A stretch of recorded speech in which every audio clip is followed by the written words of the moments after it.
What you thought was lost forever, God never let it leave.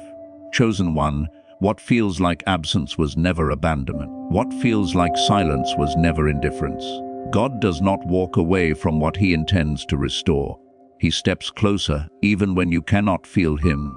The pain you felt was real, but the conclusion you drew was incomplete. Because heaven never closed the book on your story. You closed it because it hurt to keep reading the same page. But God kept writing while you were resting your heart. There were seasons when hope felt dangerous, when believing again felt like inviting more disappointment. So you told yourself it was better not to expect anything, better not to dream, better not to reopen wounds. But God never asked you to bury hope forever. He asked you to lay it down temporarily so it wouldn't bleed out. Some promises need to rest before they can rise again. Some visions need to go dark before they can shine brighter. Some callings need silence before they can speak with authority. You were never weak for feeling exhausted. You were human. And God understands human limits. That is why he carried what you could no longer carry. That is why he held what your hands had to release. That is why he protected what your heart could not defend anymore. You did not fail the promise. The promise was simply removed from danger. Because God saw how close you were to breaking, how tired your faith had become, how fragile your hope was growing. And instead of demanding more strength from you, God stepped in with grace. He said, "Rest. I will hold this for you." You were not replaced, you were relieved. Relieved from pressure, relieved from striving, relieved from carrying something that was never meant to crush you. That loss was not an ending. It was an intervention, a divine pause placed exactly where collapse would have occurred. And yes, it hurt, because protection often feels like subtraction before it feels like peace. You don't immediately see what God saved you from. You only feel what was taken away. But later, clarity arrives. And with clarity comes gratitude. You begin to see patterns you couldn't see before, red flags you ignored, warnings you dismissed, moments God tried to slow you down. And suddenly, the pain makes sense. Not because it was easy, but because it was necessary. God was not trying to teach you loss. He was teaching you trust. Trust that what is truly yours cannot be stolen. Trust that what is divinely assigned cannot be destroyed. Trust that even when you let go, God does not. There are things God allows to leave your hands but never leaves his authority. They remain under his watch, under his timing, under his control. And now, something is shifting inside you. You're not aching the same way. You're not desperate the same way. You're not clinging the same way. That is growth. That is healing. That is preparation for restoration that won't enslave you emotionally. Because what God is bringing back must not become an idol. It must not replace him. It must not control you. And now it won't, because you've learned how to live without it. That lesson was not meant to punish you. It was meant to free you from dependency, free you from fear, free you from attaching your identity to outcomes. God is restoring from a place of wholeness now, not desperation. That changes everything. What returns will return peacefully. What re-enters your life will not dominate it. What God gives back will fit into alignment, not consume it. You won't chase it. You won't force it. You won't fear losing it. Because you know now, God is the source, not the vessel. And sources cannot be exhausted. This is why restoration feels calm instead of chaotic. This is why anticipation feels steady instead of anxious. This is why your heart is no longer racing ahead of God. You've learned to walk with him, not ahead of him. And that is the posture heaven rewards. The version of you who lost it would not have handled its return well. But the version of you now is ready. Ready to steward, ready to protect, ready to give thanks instead of panic, ready to receive without fear of collapse. God does not restore to remind you of pain. He restores to prove his faithfulness, to show you that nothing surrendered to him is ever wasted, to show you that obedience never ends in loss, only in delay. And delay is not denial, delay is design. Christmas is approaching, and with it comes divine memory. God remembers what you prayed when no one was listening. He remembers what you cried when you were alone. He remembers what you surrendered when it hurt the most. And remembrance always precedes restoration. You are not revisiting old pain. You are witnessing old promises awaken. Gently, safely, right on time. And when it happens, you will not say, "I was lucky." You will say, "God was faithful," because now you understand. Nothing was lost. It was preserved, and you were preserved too. Chosen one, what God restores does not come back fragile. It returns fortified. What heaven brings again is not returned to survive, it is returned to stand. God does not rewind your life to repeat pain. He advances it with wisdom earned through waiting. You are not going backward. You are moving forward with understanding you didn't have before.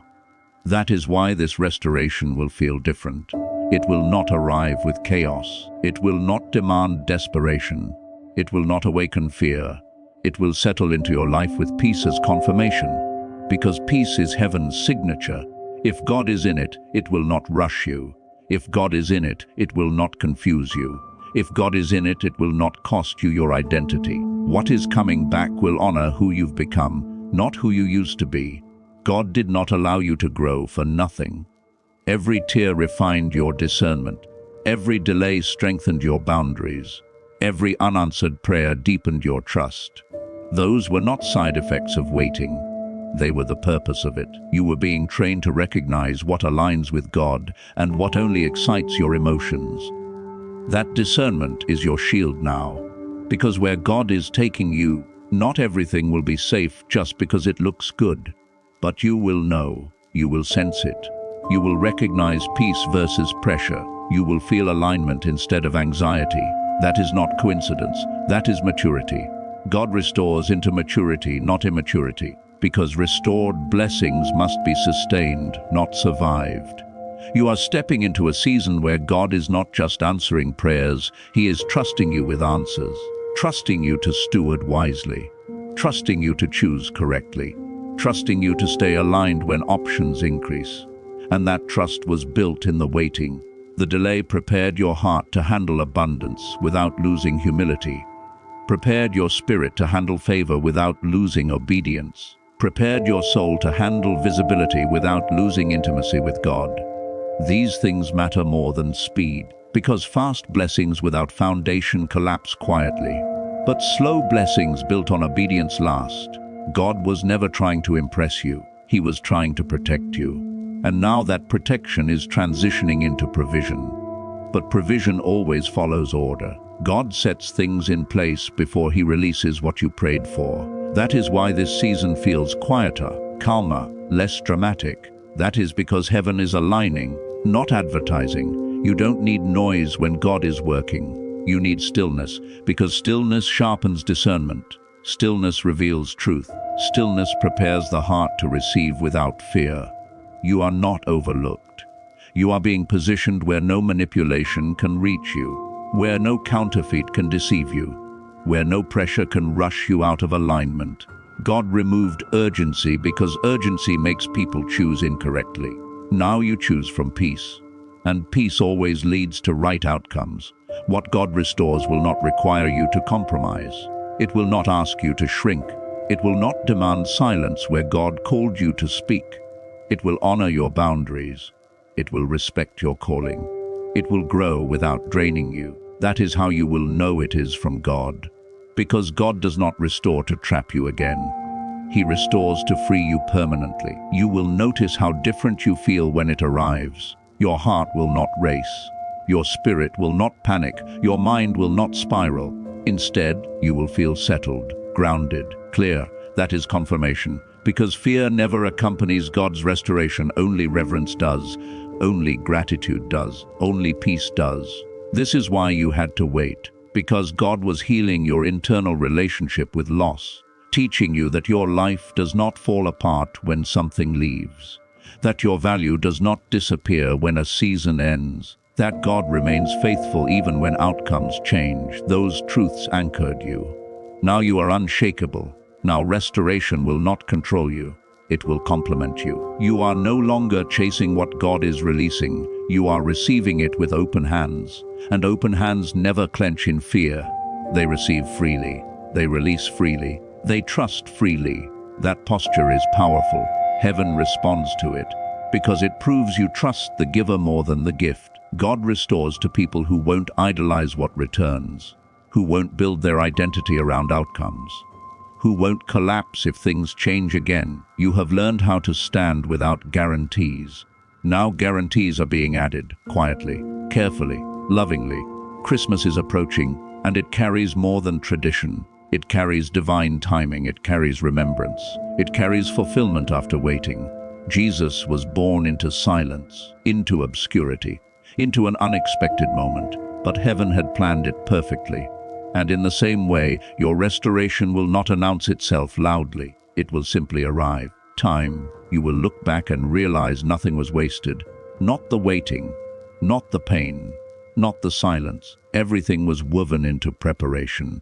And when restoration fully manifests, you will not say, "Why did I have to wait?" You will say, "Now I understand." Understanding brings peace. Peace brings gratitude. Gratitude protects blessing. God is restoring with protection built in, with wisdom built in, with longevity built in. This is not temporary relief. This is lasting alignment. You are entering a season where what God gives does not leave you anxious, does not leave you guessing, does not leave you drained, because it comes covered by wisdom, covered by timing, covered by God Himself. You are not returning to old cycles. You are stepping into a new pattern, one led by peace, one governed by trust, one sustained by obedience. God is not just restoring what was lost. He is restoring your confidence in Him, your belief in His timing, your assurance in His goodness. And that restoration is greater than anything tangible, because it anchors your future. When blessings come, you will enjoy them without fear. When doors open, you will walk through without panic. When favor increases, you will remain grounded. That is victory. That is freedom. That is why the delay mattered, and that is why the restoration will last. God never intended for you to survive. He intended for you to be established. And now you are ready, not rushed, not desperate, ready. What was preserved is returning. What was guarded is being released. What was delayed is being fulfilled. And when it happens, your spirit will recognize it before your mind does. You will feel peace first, then gratitude, then joy. Because God does not restore suddenly to shock you. He restores gently to heal you. This is your season of confirmation, not confusion, not striving. Confirmation. Nothing was lost. Everything was prepared. And you were prepared most of all. God kept His promise. And He kept you.